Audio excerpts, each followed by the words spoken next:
শুধু দর্শক শ্রোতা, আপনারা যদি দয়া করে আমাকে একটু বলেন আমার অডিও সাউন্ডস আপনারা ঠিক মতো শুনতে পাচ্ছেন কিনা। আপনারা যদি আমার অডিওটা ঠিক থেকে থাকে আমাকে যদি একটু বলেন, আমি বিষয়গুলো নিয়ে আলোচনা শুরু করতে পারি যে বিষয়টা নিয়ে আলাপ করতে চাচ্ছি।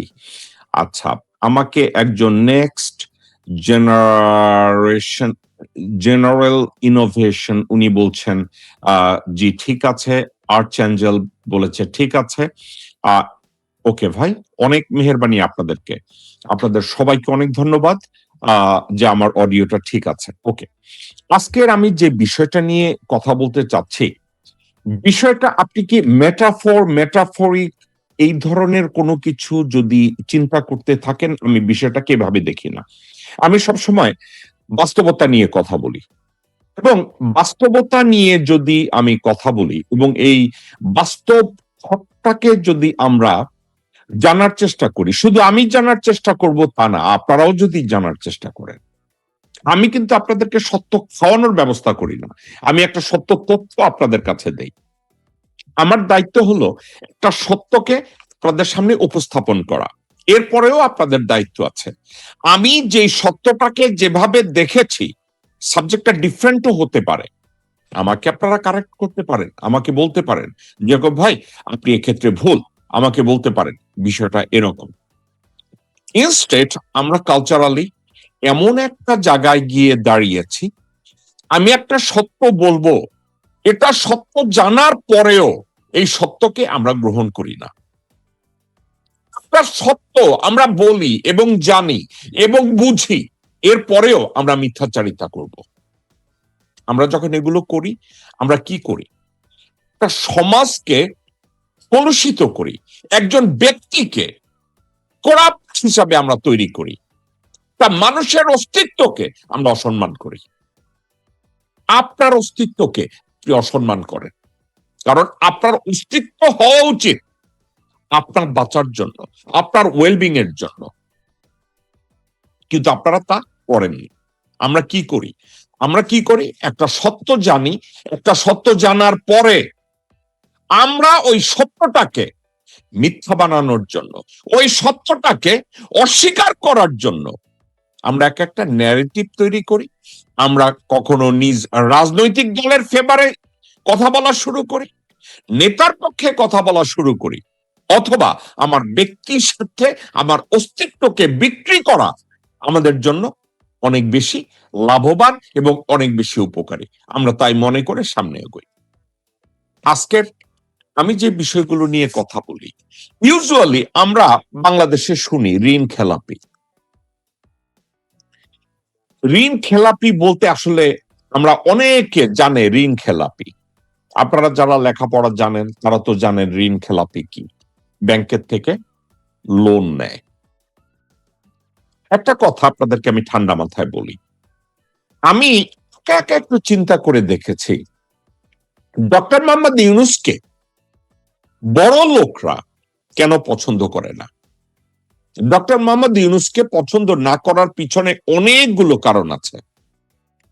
তার ভিতরে একটা কারণ, আপনারা কি জানেন বাংলাদেশে একটা ব্যাংকের লোন কালেকশন যে কোনো ব্যাংকের চেয়ে ভালো? আপনারা কি জানেন ওই ব্যাংক কোনটা? আপনারা শুনলে কিন্তু অবাক হবেন। একটা ব্যাংকের লোন কালেকশন যে কোনো ব্যাংকের চেয়ে ভালো। ওই ব্যাংকের নাম কি? গ্রামীণ ব্যাংক। অবাক হয়েছেন? গ্রামীণ ব্যাংকের লোন কালেকশন যে কোনো ব্যাংকের চেয়ে ভালো। এখন একা একা চিন্তা করে দেখেছেন, বাংলাদেশের ধরেন 1,000 মানুষ বা 2,000 মানুষ বা 3,000 বা 5,000 মানুষ ঋণ খেলাপি। 20 কোটি মানুষের মধ্যে মাত্র 10,000 মানুষ ঋণ খেলাপি। উদাহরণ, এদের কাছে বাংলাদেশের প্রত্যেকটা ব্যাংক জিম্মি, প্রত্যেকটা ব্যাংক জিম্মি। এদেরকে কারা প্যাট্রোনাইজ করে, কারা তাদেরকে রক্ষা করে? এমনকি আপনারা শুনলে অবাক হবেন, লোন দেয় না, ফেরত দেয় না।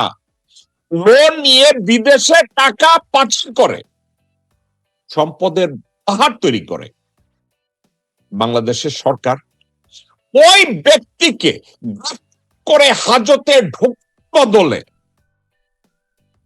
কোর্টে আইন তৈরি করে যে এই ব্যক্তির বিরুদ্ধে কোনো মামলা করা যাবে না। এটা কি একটা দেশ? ওই দেশেও কি আইন প্রণয়ন হয়?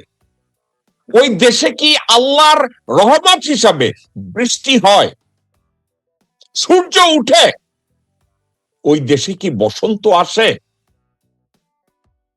আপনারা চিন্তা করেন, একজন অপরাধী খুন করবে, সুপ্রিম কোর্টে আইন করা হয় ওই খুনির বিরুদ্ধে মামলা করা যাবে না।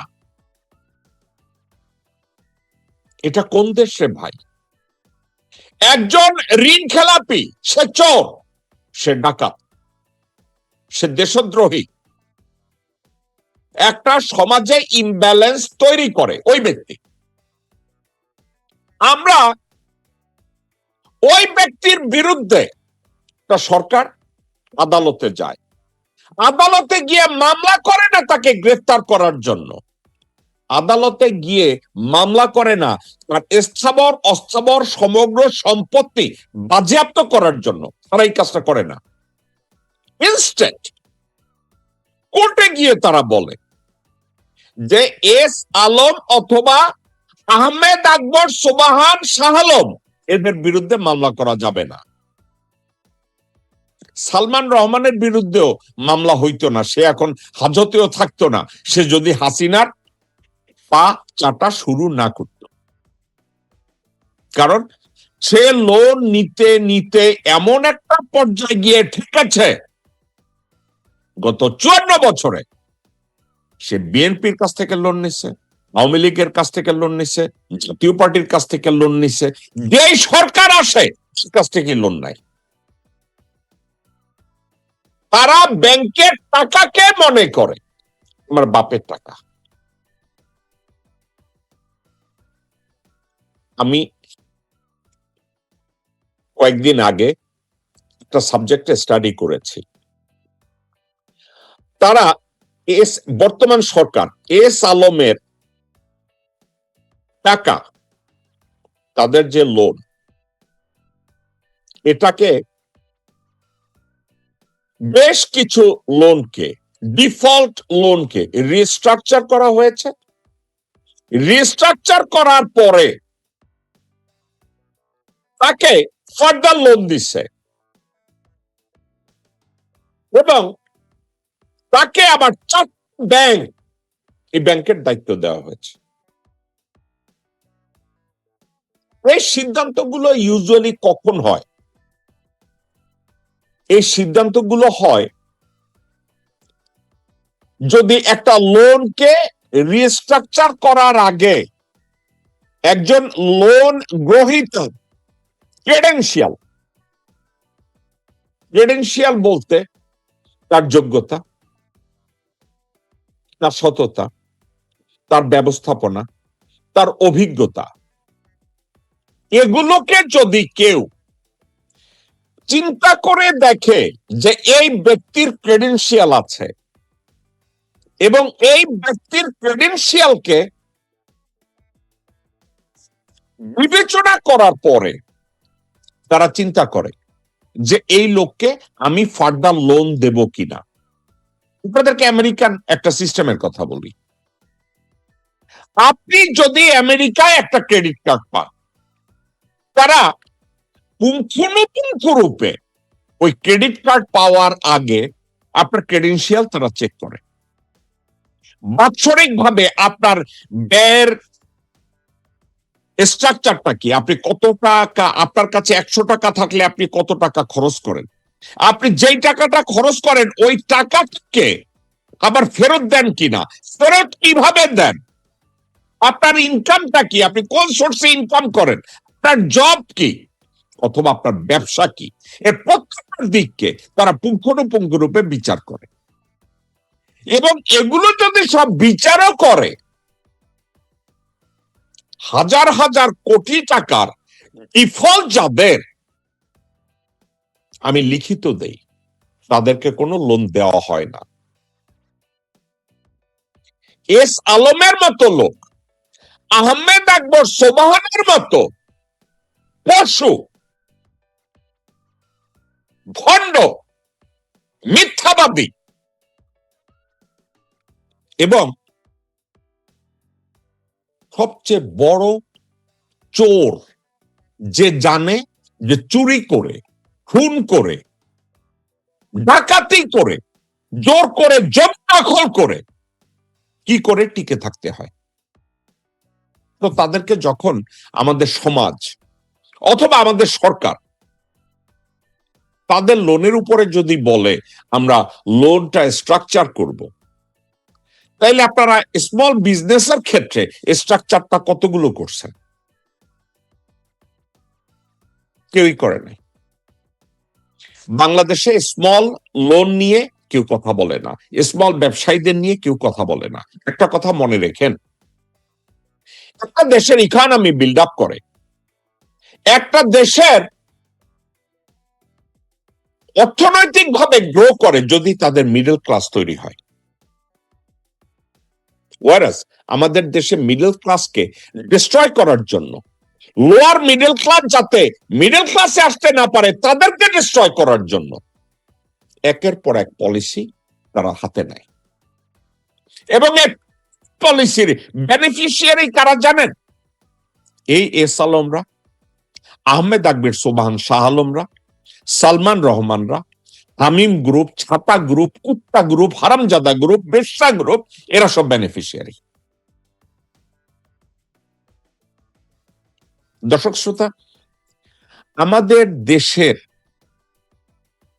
নৈতিক বিপর্যয় রাষ্ট্রের, সরকারের, শিক্ষিত মানুষদের, একজন বাবার, একজন মায়ের, একজন সন্তানের নৈতিক বিপর্যয় এমনই একটা পর্যায়ে গিয়েছে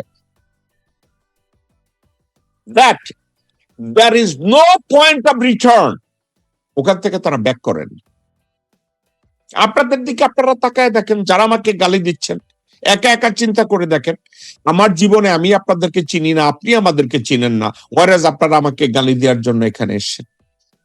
কারণ হয় আপনি ওয়াকারের তাবেদারি করেন, নতুবা আপনারা ভারতের তাবেদারি করেন, নতুবা আপনারা বিএনপির তাবেদারি করেন, নতুবা আপনারা আওয়ামী লীগের তাবেদারি করেন। কিন্তু আপনি তাবেদারি করে আপনি কিন্তু আমাকে গালি দিচ্ছেন না। আপনি কিন্তু আপনার ইন্টারেস্ট অথবা আপনার পরিবারের ইন্টারেস্টের কথা বিবেচনা করে আপনি কিন্তু আমাকে গালি দিচ্ছেন না। কার জন্য গালি দিচ্ছেন? ভারতের জন্য। কার জন্য গালি দিচ্ছেন? বিএনপির জন্য। কার জন্য গালি দিচ্ছেন? আওয়ামী লীগের জন্য। কার জন্য গালি দিচ্ছেন? সালাউদ্দিনের জন্য, গোরখোদক আব্বাসের জন্য। একটা সমাজ যখন এভাবে যায়, আমেরিকায় তাদেরকে বলে a society are involved, become involved in a crimes in moral turpitude।